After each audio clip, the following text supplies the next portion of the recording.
नमस्कार, living India news देख रहे हैं सभी दर्शकों का एक बार फिर से बहुत बहुत स्वागत। आप देख रहे हैं हमारा खास बुलेटिन हमारा हरियाणा। इस बुलेटिन की शुरुआत करेंगे अहम खबरों के साथ। सबसे पहले बड़ी खबर से कर लेते हैं शुरुआत। नितिन नवीन का राष्ट्रीय अध्यक्ष बनना कहीं ना कहीं तय नजर आया। हरियाणा बीजेपी नेताओं ने अपना समर्थन उन्हें सौंपा है। हरियाणा बीजेपी नेताओं ने अपना समर्थन पत्र जमा करवा दिया है।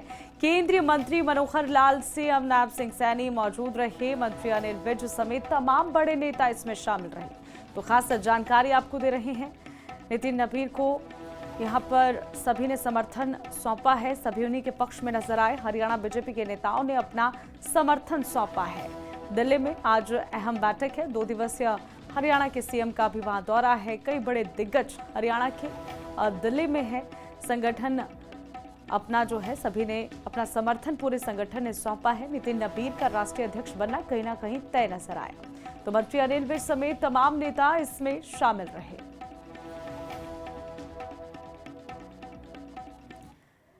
वहीं इसी बीच बड़ी खबर अंबाला से सामने आ रही है। अंबाला के कई स्कूलों को बम से उड़ाने की धमकी मिली है। धमकी मिलने से अब हड़कंप मचा हुआ है। धमकी मिलने के बाद से प्रशासन भी अलर्ट मोड में नजर आया।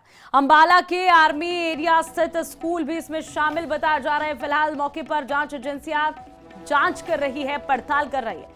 हरियाणा को खालिस्तान बनाने की धमकी मिली है। बड़ी जानकारी, 3 स्कूलों के प्रिंसिपल को ईमेल आईडी पर धमकी भेजी गई है। ईमेल के जरिए धमकी भरे मैसेजेस आए हैं। साथ ही अभिभावकों ने भी अपने बच्चों को बचाने का संदेश भेजा है। और हरियाणा के मुख्यमंत्री और गृह मंत्री अमित शाह को निशाने पर बताया जा रहा है। ईमेल में लिखा गया था कि बम धमाका आज होगा।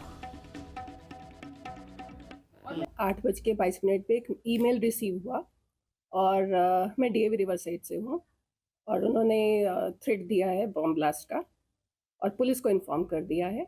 पुलिस उसी टाइम पे आ गई, सतर्क है और हम भी अलर्ट हैं, मीडिया भी अलर्ट है, तब ये सारे आप यहाँ पे पहुँच गए हैं। अभी फ़िलहाल तो अलर्टनेस है, चेकिंग हो गई है, एक बार थॉरो देख लिया है। बच्चों की प्रेजेंस हमारे सामने हुई क्योंकि हम सारे गेट पे होते हैं, ऑलमोस्ट डेली का रूटीन है। तो ऐसा कोई अनवांटेड एलिमेंट ना अदरवाइज आता है ना आया है। तो हम सब अलर्ट हैं, पुलिस अलर्ट पे है और मुझे लगता है आप सबके होते हुए हमें किसी चीज़ से डरने की ज़रूरत नहीं है। ये मामला करता है अंबाला के कई स्कूलों को बम से उड़ाने की धमकी दी गई। इस खबर पर ज्यादा जानकारी के लिए हमारे साथ संवाददाता राजकुमार अंबाला से जुड़ चुके हैं, फोनलाइन पर मौजूद है। राजकुमार, क्या कुछ जानकारी इस खबर को लेकर? हैरान ये मामला करता है, अंबाला में इस तरीके से कई स्कूलों को बम से उड़ाने की धमकी मिली है। फिलहाल क्या अपडेट है?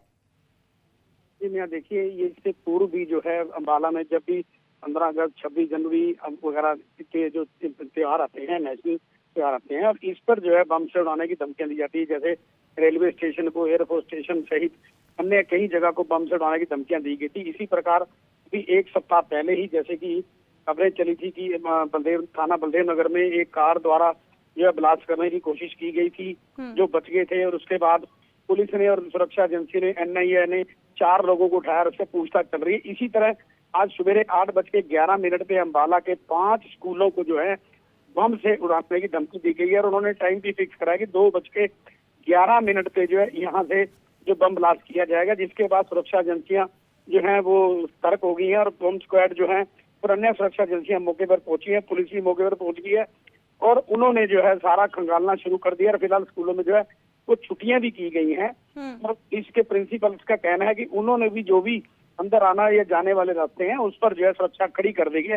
हालांकि आपको बता दें कि आर्मी एरिया के 2 स्कूल, जिसमें केंद्रीय विद्यालय नंबर 1 और आर्मी स्कूल को भी जो है बम से उड़ाने की धमकी दी गई है। चलिए, शुक्रिया राजकुमार तमाम जानकारी के लिए। तो अंबाला के कई स्कूलों को बम से उड़ाने की धमकी मिली है। आर्मी एरिया के स्कूल भी इसमें शामिल है। हालांकि यहाँ पर गणतंत्र दिवस जैसे ही आने वाला होता है उससे पहले इस तरीके की धमकियां मिलना बहुत आम बात है, लेकिन फिर भी यहाँ पर पुख्ता इंतजाम करने और मॉक ड्रिल करने जैसी जितनी भी यहाँ पर व्यवस्थाएं हैं वो भी की जाती है, जो कि बहुत जरूरी है। वहीं फरीदाबाद निगम की बैठक में हंगामा हुआ है। बैठक के दौरान देखने को हंगामा मिला है। मेयर प्रवीण जोशी बत्रा यहां पर अध्यक्षता इस बैठक की कर रहे थे। विधायक रघुवीर तेवतिया बैठक छोड़कर बाहर निकल आए।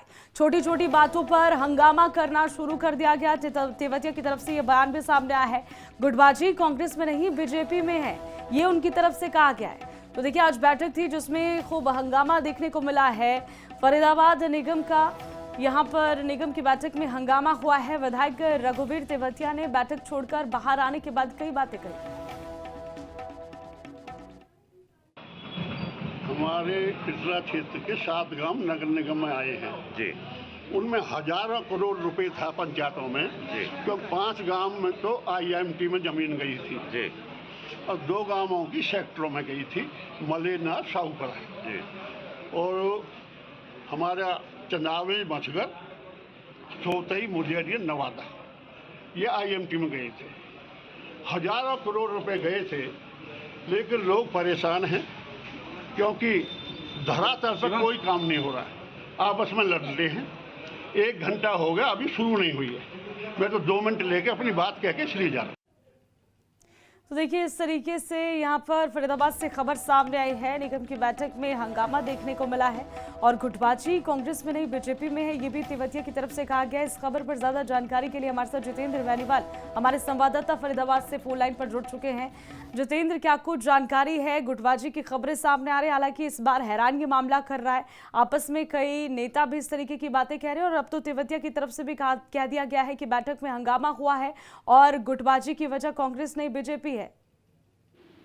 जी बिल्कुल, जिस तरीके से फरीदाबाद नगर निगम की बैठक हुई थी जिसमें 40 वार्डों के पार्षद उस बैठक में शामिल थे और लगातार अधिकारी भी शामिल थे। तो जिस तरीके से जो बैठक के दौरान पार्षदों के बीच गुटबाजी खुलकर सामने आई है, वहीं लगातार इसके चलते माहौल इतना तनावपूर्ण हो गया कि जो कांग्रेस के विधायक है रघुवीर सिंह तेवतिया, वो नाराज होकर बैठक से छोड़कर बाहर निकल गए और लगातार विकास कार्य और जिस तरीके से मुख्य एजेंडा था इस बैठक का कि जो विकास कार्य वार्डों में किस तरह से हो, क्या कुछ समस्या है, उसको लेकर ये बैठक रखी। तो कहीं ना कहीं जो गुटबाजी पार्षदों के अंदर देखने को मिली और पार्षदों के बीच तीखी नोकझोंक भी साफ तौर पर यहाँ पर देखने को मिली। तो आरोप प्रत्यारोप के बीच बैठक की कार्रवाई साफ तौर पर वहाँ पर बाधित। तो कहीं ना कहीं विधायक रघुवीर सिंह तेवतिया ये नगर निगम से गुटबाजी पर नाराजगी जताते हुए इस तरह के हंगामे से शहर के विकास पर असर पड़ा। तो लगातार कहीं ना कहीं बैठक के बीच में से भागकर निकले आए। जी जितेंद्र, तमाम जानकारी के लिए। तो देखिए, गुटबाजी कह दिया गया है कि बीजेपी में गुटबाजी है, कांग्रेस में नहीं है। फरीदाबाद से खबर है, फरीदाबाद निगम की बैठक हुई जिसमें जोरदार हंगामा देखने को मिला और निगम की बैठक में हंगामे के बाद तेवतिया ने बयान भी दिया।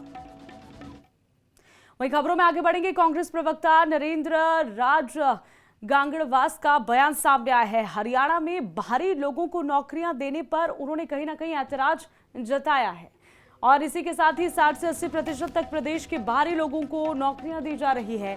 बाहरी लोगों को हरियाणा में नौकरी देना गलत बात है, उनकी तरफ से कहा गया है। ये प्रदेश के लोगों के हकों को छीनने जैसा है और ये भी गांगड़वास ने कहा है कि असिस्टेंट प्रोफेसर के कई पदों की जो भर्तियां है उस पर भी बाहरी लोगों को ही भर्तियां मिल रही है। साथ ही भर्ती को लंबे समय से लटकाया जा रहा है, ये कहीं ना कहीं अनदेखी की जा रही है। गांगड़वास ने क्या कुछ कहा, आपको सुनवाते हैं। आप जितनी भी ग्रुप ए की नौकरियां हो चाहे बी की नौकरियां हो, आप सबको उठाकर देखोगे तो 60 से 80% नौकरियां हरियाणा के युवाओं को न मिलकर बल्कि बाहर प्रदेशों के जो युवा हैं उनको दी जा रही है, जिनके ऊपर हरियाणा के युवाओं का हक है। तो कहीं ना कहीं हरियाणा के युवा के साथ ये बहुत बड़ा धोखा है, बहुत बड़ा दुर्व्यवहार है और हरियाणा के युवाओं का हक बाहर के प्रदेशों को जो मिल रहा है वो हमें बिल्कुल भी मंजूर नहीं है, क्योंकि आज हरियाणा के युवा को रोजगार की जरूरत है और हरियाणा की नौकरियों में ऐसा भी कोई कानून पास किया जाए कि केवल हरियाणा के ही लोग लगे। हम ऐसा तो नहीं कहते कि हमारी नौकरियों में बाहर के व्यक्तियों को आप यहाँ लाकर बिठाइए। तो मेरी सरकार से मांग है कि हरियाणा की जितनी भी नौकरियां हैं, चाहे ग्रुप ए की हो, बी की हो, सी की हो, डी की हो, जितनी भी, सब में हरियाणा प्रदेश के युवाओं का चयन किया जाए, हरियाणा के युवाओं को उनमें मौका दिया जाए। पीछे आपने देखा होगा असिस्टेंट इंग्लिश प्रोफेसर का जो भर्ती का जो रिजल्ट आया, तकरीबन 615 के आसपास पोस्ट थी, उसमें से मात्र 151 बच्चों को उन्होंने इंटरव्यू के लिए बुलाया। बाकी की सभी पोस्टें आज भी खाली पड़ी हैं और उनके अंदर भी एक नया नियम बना दिया कि 35% मार्क्स चाहिए बच्चों को, जबकि हमारे बच्चे ऐसे हैं जो आज धरनों पर भी बैठे हैं, जिन बच्चों ने गोल्ड मेडलिस्ट हैं उन बच्चों को क्या 35% भी नंबर नहीं आए होंगे। तो वहीं अगली खबर कैथल से है। कैथल में एलिवेटेड रेलवे ट्रैक की मांग नगर सुधार समिति ने बैठक का आयोजन किया था। बैठक में भारी संख्या में स्थानीय लोगों ने भी हिस्सा लिया। वहीं नगर सुधार संघर्ष समिति के पदाधिकारियों ने कहा है कि कुरुक्षेत्र की तर्ज पर ही जैसा कुरुक्षेत्र में हुआ है वैसे ही एलिवेटेड रेलवे ट्रैक जो है वो यहाँ बनना चाहिए। कैथल में भी ओवरब्रिज और अंडरपास ना बनाया जाए, ये भी उनकी तरफ से मांग की गई।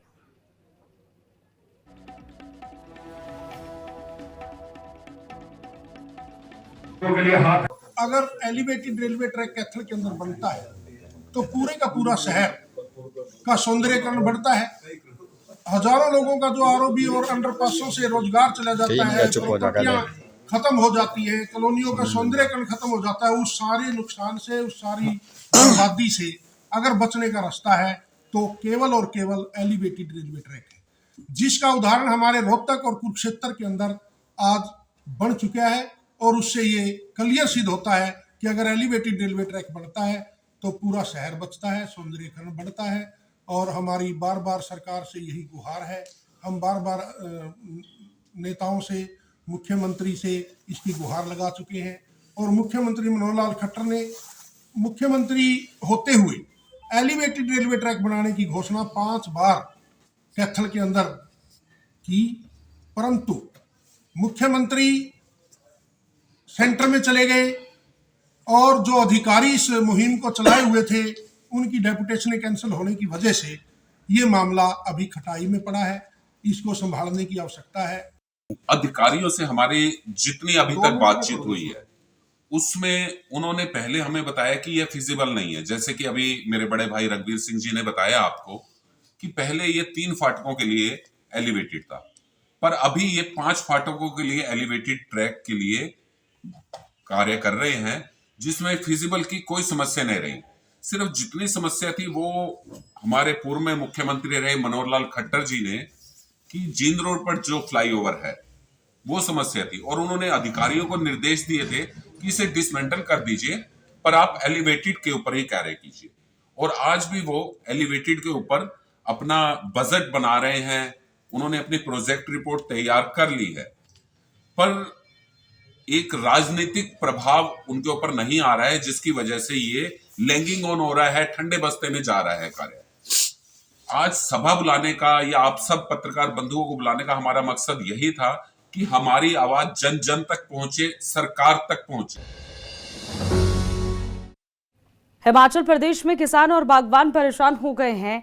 आपको बता दें कि सचिवालय के बाद अब बाहर जो है किसान और बागवान गरजे हैं। विदेशी सेब पर आयात शुल्क बढ़ाने पर कहीं ना कहीं नाराजगी जाहिर की गई है। कई अन्य मांगों को लेकर भी किसान और बागवानों ने अपना रोष व्यक्त किया है।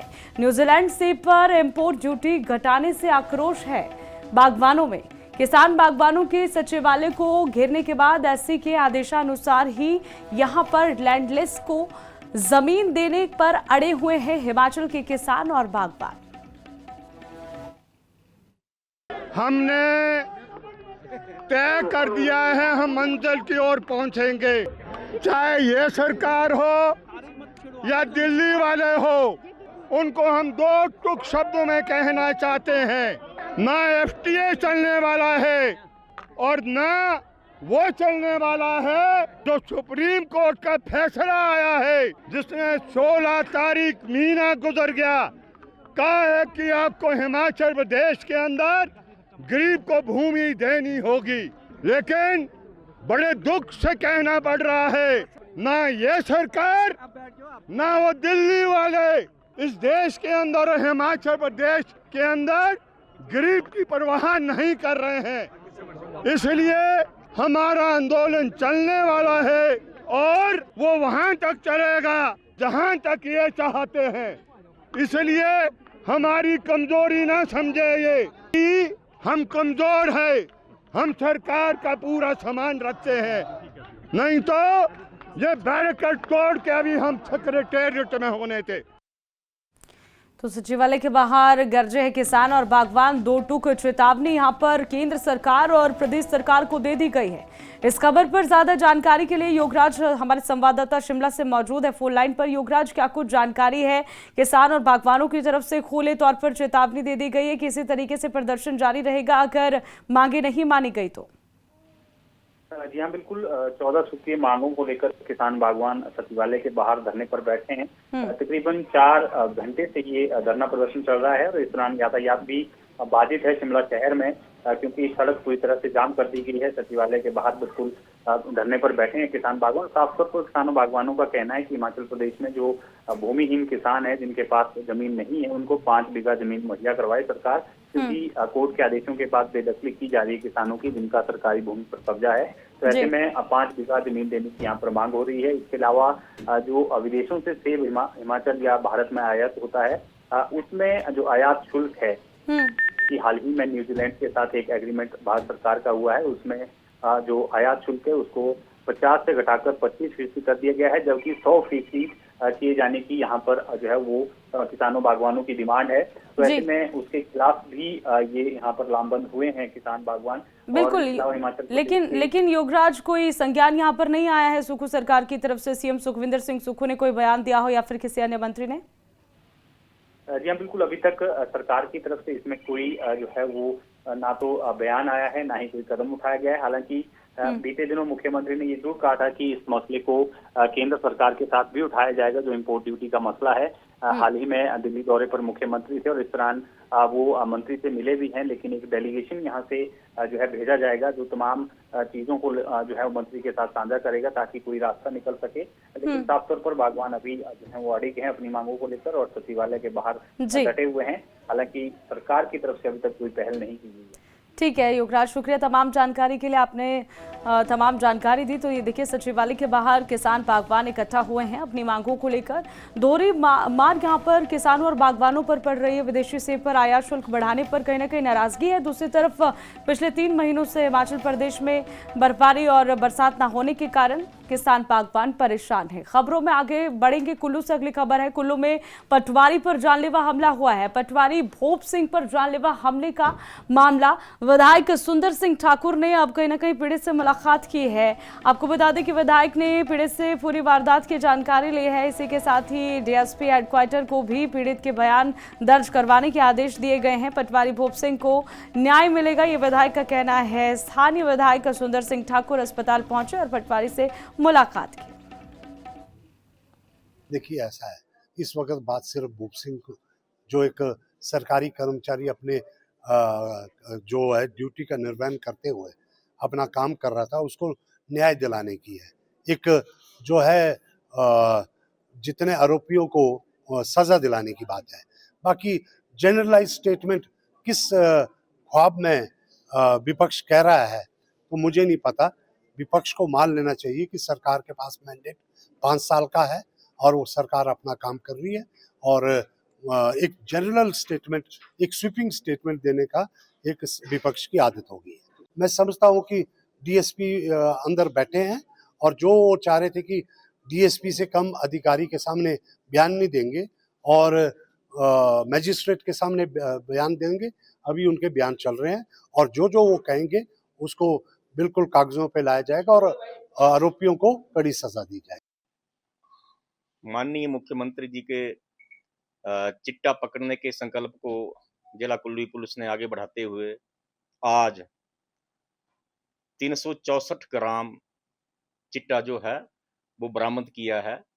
इसमें 303 ग्राम चिट्टा जो है वो मनाली में संगतराम सपुत्र से सोबूराम और उसकी पत्नी डिम्पल से।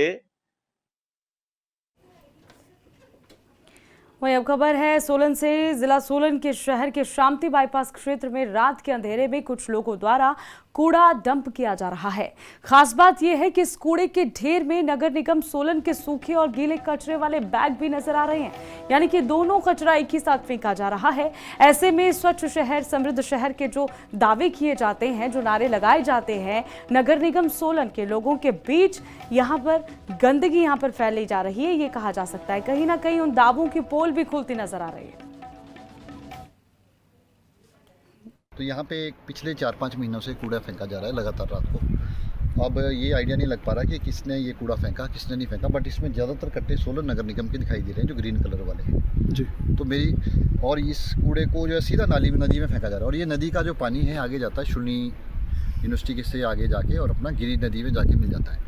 आगे भी पेयजल योजना है काफ़ी सारी, शुली यूनिवर्सिटी के पास भी है, गिरी नदी के पास भी। अब गिरी नदी में मनयोग से जो पानी है वो सीधा उठा के उसको सौली के लिए लिफ्ट किया जा रहा है। तो ये सारा गंदा पानी जो है आगे जा रहा है। तो मेरी प्रशासन से ये मांग है भी इस कूड़े को यहाँ से तुरंत उठाया जाए, किसी बढ़िया डंपिंग साइट में भेजा जाए, ताकि यहाँ पे गंदगी ना फैले, कोई महामारी ना फैले। यहाँ पे हमें जो है खेतों में काम करना मुश्किल हो रहा है। ये बात जो है हमारी नोटिस में आज आप ही के द्वारा लाई गई है, और कि वहाँ पर एक बड़ा सा डंप यार्ड टाइप बन गया है। तो हमें इसका अभी मैंने ऑर्डर कर दिया है कि हम इसका जल्दी जो है हमारे लोग जाकर स्पॉट इंस्पेक्शन करेंगे, और उसके बाद जो भी हमारी कार्रवाई इसमें बनती है अगेंस्ट वायलेटर्स के, वो हम अमल में लाएंगे। प्लस इसकी जो हमने सफाई करनी है और हमने इसको क्लियर करवाना है वहाँ से, तो वो हम करेंगे ही। लेकिन